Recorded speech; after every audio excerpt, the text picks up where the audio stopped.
pleasure to be here. Neighbors, though we are, we need to find one another on these close grounds, and I'm glad to have this occasion. The remarks I'll offer will help set the stage for this current crisis, and you should know at the outset that crises are a regular feature of financial markets, indeed all markets. Since 1907, there have been approximately a dozen to 15 financial crises. The uncertainty dealing with the fact that we don't have a very precise definition for crisis or panic or malaise or recession or depression. But think of it in those round terms. They are a regularity of markets. And the big lesson of that very fact, in my mind, is that we should manage ourselves, our companies, our households, our governments in ways to anticipate the regular reappearance of these events. The Panic of 1907 is a book about the events of that day. It's a very interesting item in the history of capital markets. Interesting for two reasons. One was it was one of the most severe financial crises in U.S. history, and the other is that it was the precursor to founding the U.S. Federal Reserve System. And so it was the last major event in which we saw private market mechanisms arise to correct for the excesses of the panic. Studying that episode gives us some insights into the factors that contribute to the rise of a crisis. In our book, we highlighted 7 of these, and they map very, very well onto the events of today. So I won't refer to the panic of a century ago, but instead I'll talk about the events leading up to and initiating this crisis. The first factor contributing to a crisis is buoyant growth. John Maynard Keynes and Joseph Schumpeter said that we should be, in fact, less interested in episodes of recession and depression than in the booms that precede them. Why do markets go to excess and thus require these troughs to correct for the excesses? The short answer is we don't know. We don't have a great deal of insight into what causes the extremes, but it's in the buoyant moments of markets that the excessive behavior takes root. So beginning after the recession of 2001, 2002, the Federal Reserve lowered interest rates dramatically at the period roughly the latter half of 2002 to 2004. Interest rates were so low that in real terms they were negative. Now what that means to the layperson is that the Federal Reserve was basically paying people to borrow. Well, when you do that, you sure encourage people to borrow, and as a result, borrowing in U.S. society rose dramatically. It was apparent in the indebtedness of households, particularly for consumer durables and for houses. And this lays the seeds for the boom, the bubble, as it were, in house prices. And it led to large increases in corporate indebtedness. And of course, the U.S. government began to borrow very heavily during that time as well, associated with the onset of the wars in Iraq and Afghanistan, but also to finance tax cuts and the like. Big increase in debt. It was also a period of rising optimism. Consumer behavior, of course, feeds on this optimism. We had growth in speculation on the part of investors, purchasing of stocks particularly, and houses in anticipation that the trend of growth in these prices would be sustained forever. This is an economist's definition, one definition of over-optimism. It is that you foresee no correction or adjustment in prices. As we all know, prices can't grow unerringly to the sky, and It is a feature of investor and consumer behavior to simply forecast in a straight line what one's current experience is indefinitely into the future. Well, that eventually there is some settling up, some correction, and that's largely what's happened in the last 24 months. At any rate, buoyant growth is the first precursor to a crisis or panic. The second is complexity. Complexity is very important to business people and indeed individuals because it creates conditions of information asymmetry, information problems. The world is so complex, financial institutions are so complex, even individual securities become so complex that it's very difficult for individuals to know what is going on, particularly to know what these institutions or securities are worth. So you had the foundations for uncertainty. A third precondition for a crisis is the tightening of linkage, the reduction of safety buffers throughout the economy. Safety buffers are things like walking around money in your pocket that mean that if you have a sudden demand, you can actually find the change to meet the demand. Corporations keep stocks of cash and unused debt capacity. The government does too. Individuals do as well. And when you're very, very optimistic, you tend to reduce your safety buffers. Safety buffers are important in the understanding of crises and panics because they make it possible for trouble to travel. So when a member of your family runs out of money, they come to you. And of course, after a while, you run out of money, and you go to the next person. And so trouble travels. Explicitly in the banking system, there's a market for intercorporate loans that is the actual conductor through which trouble travels. When banks begin to get into difficulty, they cease lending to one another, liquidity freezes up, and the like. And that's happened in the last 24 months as well. And so buoyant growth, complexity, reduction in safety buffers. Arguably, we could point to episodes of adverse leadership, leadership at all levels, the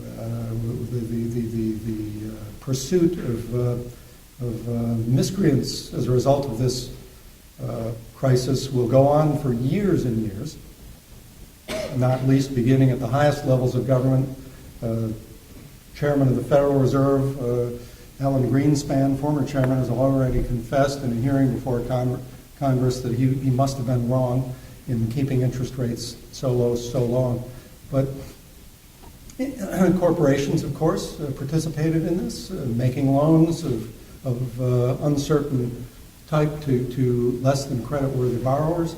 And of course, households are a part of the problem. I could point to data that show a very dramatic increase in borrowing since 1982. Such a dramatic increase that we've not seen this level of indebtedness in American society since the Second World War. The key point is that we all own this crisis. No one escapes from some degree of responsibility for what's happened and is happening now. There's a spark, ultimately. So you have this setting of tinder, as it were, and typically in every crisis there's a spark of some kind. A spark needs to be a surprise. It needs to be consequential. It needs to be unambiguous. In the panic of 1907, that spark was the earthquake in San Francisco in April of 1906. What was the spark in this crisis? I'll argue that it was the sudden revelation that subprime loans are much riskier than people ever imagined them to be. Of course, the housing market began to decline. Prices began to decline in mid-2006, but people weren't so worried. There are periodic corrections in housing prices. But the question became, what about those mortgages on those houses? Are they in trouble? Well, no one knew until Market, a statistical firm, began to publish indexes of risk on subprime mortgages. And this publication began in 2006 as well. And by November 2006, the indicators of risk increased dramatically. Well, it wasn't very long before the news, the spark, turned into fire. Institutions began to thrash and flounder, and some failed. And you have the events of the most recent episode. There's a final factor that dictates the severity and duration of a crisis, and that is what I would call collective action, the efficacy of collective action. And in 1907, it was characterized by none other than J.P. Morgan himself returning to New York City and organizing pools, rescue pools of capital to save financial institutions, industrial corporations, even the New York Stock Exchange. Today, we've delegated that rescue power to various government agencies, and we know from recent events how well that's been going. But these 7 factors create a very complicated story. People keep saying, Bob, can't you boil this down to one thing that we can put in a headline or summarize in a soundbite? And the answer is no. I think that sophisticated thinkers, thoughtful practitioners must understand that these panics are the result of a convergence of many factors, some of which are always present in an economic setting. But it's the combination at the right moment, combined with the spark, that leads to the conflagration. I leave you with those 7 factors to reflect on as we continue our discussion of the current crisis. Thank you.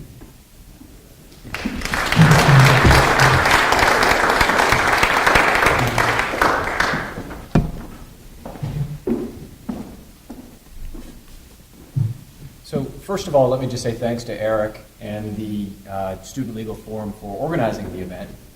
I guess there was a workshop or a panel a couple weeks ago on a similar topic. Maybe some of you were there. And the good news is that things changed so quickly that we could probably have one of these things every 2 weeks for the next year, and there would still be enough new things to talk about.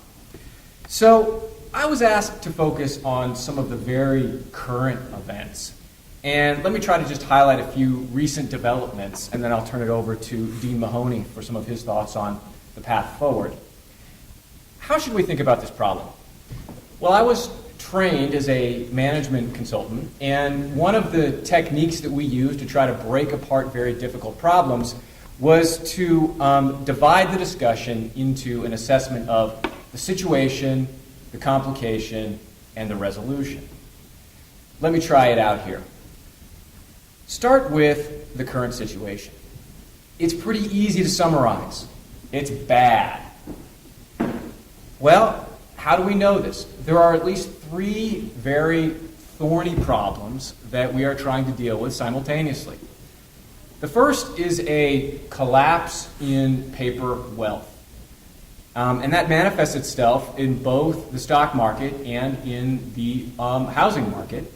From the stock market point of view, we've already hit a half-life, right? As of the day before yesterday, the price of shares are down 50% over their peak in 2007.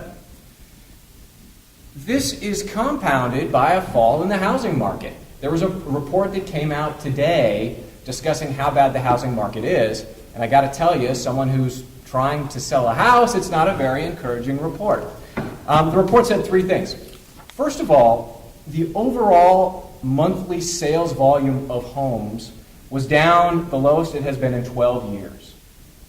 Second, the prices of the homes were down 15% on a year-over-year basis. And third, almost half of all the sales were distressed sales, so foreclosure-related sales. The combination of these paper losses is in part driving this unprecedented loss in consumer confidence. If you go out and you look at the consumer confidence surveys, they're now the lowest they've been in almost 40 years since we've been recording data on how people feel about the economy. The second problem is a breakdown in our financial markets. Financial stocks, I don't need to tell you, are wobbling. It got so bad that last Friday, Chris Sprigman walked into my office and said, "George, I've got an idea. Let's go buy out Citigroup." Right? And we thought a little bit about it, and I said, "Sure." Unfortunately, the stock was up about 20% Monday, and so we've kind of waved that idea off. But the bad news keeps coming, right? AIG is a money pit. They're going to report a $60 billion loss. They are only one ratings downgrade away from additional capital calls. And they're only two rating downgrades away from a $50 billion acceleration event. Third problem, we have a global slowdown in economic development, in the production and the consumption of goods and services. And this is a global catastrophe. It's not a domestic one, right? You think things are bad here. Well, let me continue to give you a couple of stats. If we take the fourth quarter GDP, fourth quarter 2008 GDP, and we were to annualize it for the 2009 in the U.S., what would it tell us? If we project that last quarter forward, it would say that we are going to face a GDP decline in the U.S. of about 3.8%. Well, guess what? That's nothing. In the UK, if you do the same thing, the number is a 6% decline. In Germany, the number is an 8% decline. In Japan, the number is a 13% decline. In South Korea, the number is a 21% decline in GDP, if you continue at the level that we continued at in the last fourth quarter. This is bad. That's the situation. What's the complication? It could get worse. Why do I say that? Well, if nothing else, just look at the GDP numbers I mentioned a moment ago. We are not certainly as much of an export-driven economy as Japan or South Korea, but nevertheless, there's still a difference in a 3.8% GDP loss and some of the other numbers that other countries are seeing. Secondly, look at unemployment. We're maybe at about a 7.5% unemployment rate right now. Well, during the Great Depression, we were running at a 25% rate of unemployment. That's pretty scary. And finally, look at the stock market. I said we're at a half-life. We're down 50% from what the market was. But during the Great Depression, the stock market fell 90%. I think there's lots of other problems that we might see, right? Trade fights or international strife as these events continue to unfold. So what's the resolution? How are we dealing with these problems? Well, I turned on the TV last night to watch our president, and like some of you perhaps did, hoping for some clues about what we were going to do with respect to some of these problems. And it was a very nice speech, but it wasn't very detailed as far as some prescriptions as to what exactly we should be doing. Similarly, our Treasury Secretary Geithner was panned about a week ago for a lack of details on his specific plans to try to restore the financial markets. But there have been at least 4 interesting developments that have been proposed and I think are going to be rolled out over the next couple of weeks. So I'll just mention them very quickly as something that we should keep our eyes upon. The first thing is how to save the banks. How are we going to put in some capital injections to try to prop up our failing banks? Probably we're going to continue to see a policy of injecting federal money as preferred stock that potentially is going to be converted into common stock under the right circumstances. How do you know which banks need or should take the money? Well, Secretary Geithner said that we need to subject our banks to a stress test. You might think of this like when you go to the doctor, right, and he puts you on a treadmill and makes you walk really fast, and then determines how fast your heart is beating to figure out if you're in good enough shape. How should the stress test work? What should we do in order to put these banks on the treadmill? And how fast should we run the treadmill in order to figure out if they're really healthy or not? Well, we just had an announcement not even 2 hours ago where the details of this stress test have finally come out. And basically what the government is going to do is it's going to take any financial entity, or any bank at least, that has more than $100 billion in assets, and it's going to put it on the treadmill. And it's going to run the treadmill at a base rate, and then it's going to run it at a bad scenario rate. I really didn't think they were going to reveal the numbers that they were going to use for the bad scenario, because I thought people were going to say, oh, look at how bad it is, and that was going to, cause some sort of fear. But they did. And here are the numbers that they're going to be using to try to let us know whether these banks are going to make it. They're going to try to assess the impact on banks if by 2010 we have a 10.3% employment rate, if home prices drop 22% in 2009 and 7% in 2010, and if GDP drops 3.3% in 2009 and 0.5% in 2010. Now, given the statistics that I just mentioned a moment ago, you might say, is that enough? Right? Are we moving the treadmill fast enough in order to figure out whether banks really are going to be able to, keep the heart beating in a healthy manner? What happens if they run the banks through the stress test and it turns out that their balance sheets are going to be lousy under their scenarios? Well, then the federal government is going to inject money. It's initially going to give the banks 6 months to try to raise private money, and after that it's going to, I think, mandate that they take some sort of federal money, probably in the form of preferred stock that ultimately might be converted into common stock. 3 more quick problems, and then I'll conclude, or 3 more quick issues to look at as solutions, and then I'll conclude. The second thing we're trying to deal with is how to unfreeze the credit markets. Right? I view this separately as trying to save the banks through these injections of private equity. We are looking at Fed plans where they are trying to issue loans backed by Treasury equity to kickstart financing in things that you probably care about, right? The student loan market, the car market, the housing market, so that you can actually go out and continue to get certain loans, or so that the commercial paper market will continue to work going forward. The third problem involves corralling toxic assets. We've heard a bit about good bank, bad bank proposals. We've heard a bit about a variety of proposals to try to say that I know what I'm investing in is actually a meaningful security. And there we still need some more details. We have a public-private plan that's been put out, so keep your eye on how exactly, if at all, that whole scenario is going to work. And finally, there is a plan put forth on foreclosure relief. Part of the problem certainly is this housing market, and there are a number of ideas that have been advanced about how to try to prevent and protect and basically re-accelerate the housing market. Ultimately, though, there's some really difficult questions to deal with for any plan that's going to try to jumpstart housing. So that's where we stand right now. Let me then turn it over to Dean Mahoney for his thoughts on where we may be going in the future.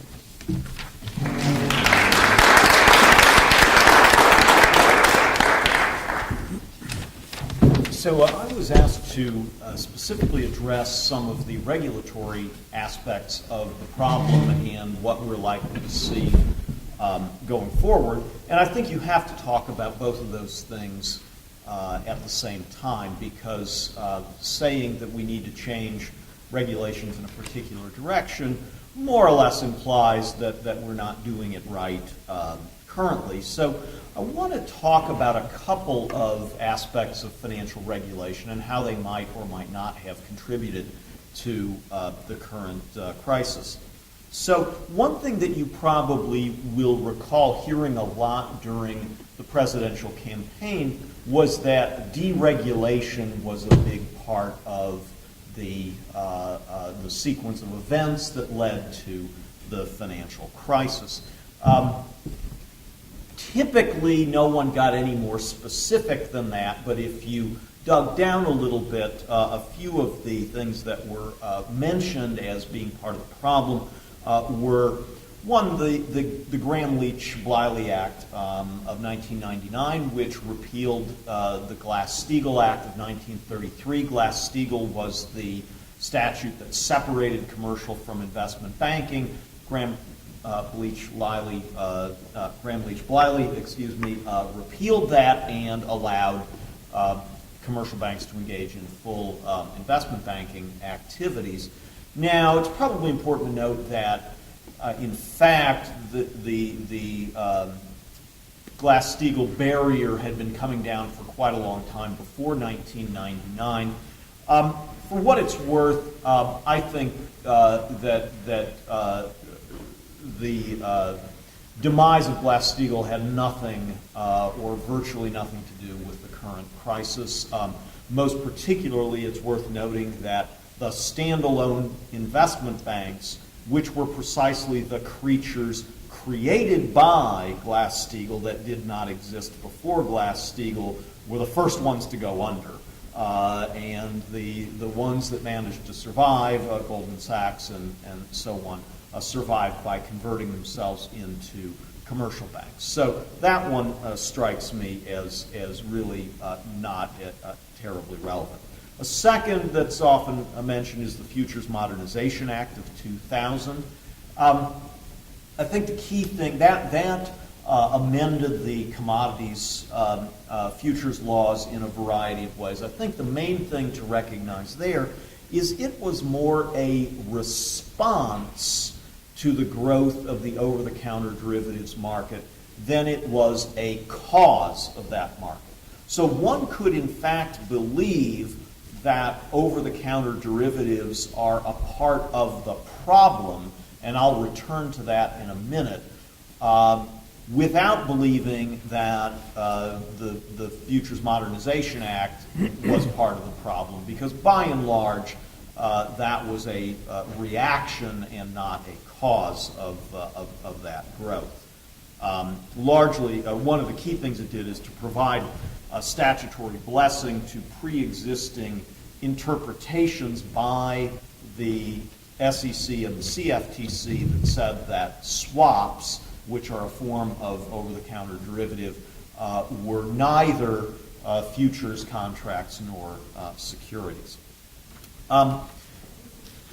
Another thing that has been much in the news and much discussed, as you've seen, is oddly enough the Community Reinvestment Act, which was a statute from the 1970s that encouraged banks to lend more to low-income low-income neighborhoods, particularly to make mortgage loans in low-income neighborhoods. In the 1990s and in the current decade, there was increasing pressure on Freddie Mac and Fannie Mae, which are the previously government-sponsored entities, now simply government entities, that buy up loans from banks to increase their holdings of loans made to low-income borrowers in low-income neighborhoods. And it turned out that Congress set targets that were sufficiently high for those holdings that really the only way to meet them was for Fannie Mae and Freddie Mac to say to banks, look, we really don't much care if what the loan-to-value ratio is. We pretty much don't care what the person's income is. We pretty much don't care what their credit score is. You've got to bring us enough loans so we can meet these congressional targets. So that is one of the things that led to the proportion of subprime loans as a fraction of all loans to increase substantially. Alan Greenspan recently said the subprime market essentially emerged out of the Community Reinvestment Act. Well, so what do we do, and how do we fix this? Certainly, I think one very simple point that I hope regulators have learned is that any set of policies or regulations that actively encourages banks not to apply sound underwriting standards when making loans is a bad policy and ought to be rethought. I think another issue that will be important going forward is capital ratios, which doesn't sound very interesting or exciting, but probably is going to be an important issue going forward.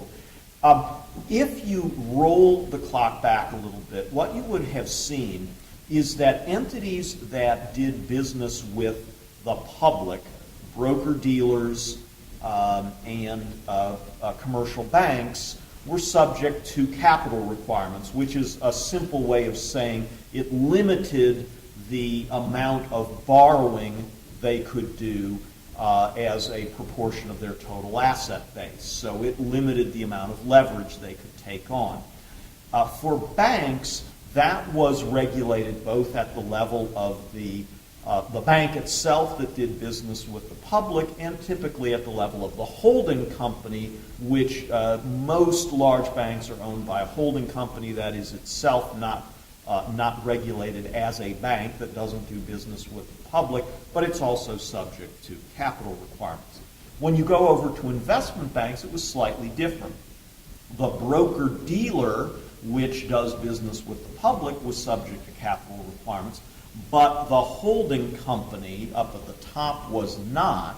One thing, again, that you've probably seen in the newspapers or on the blogs as here's part of what caused the crisis is a statement that the SEC suddenly, in 2004, allowed investment banks to go from a 12-to-1 leverage ratio to a 40-to-1 leverage ratio.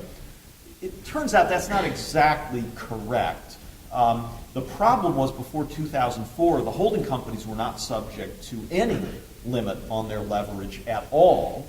And what the SEC did was, as a way of starting to impose capital requirements on holding companies, decided to start pretty loosely and said, well, look, if you guys will voluntarily subject yourselves to capital requirements at the holding company level, we'll start it off at a nice, easy level to meet, which was 40-to-1.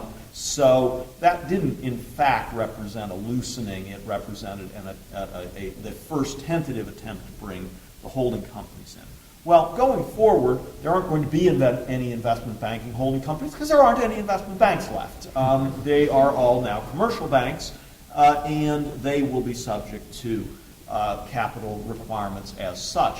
And I think that it is simply going to be important that any entity that plays an important role in the credit markets be subject to some form of capital regulation, so that you don't have a situation like we had with the investment bank holding companies that didn't have any specific capital requirements.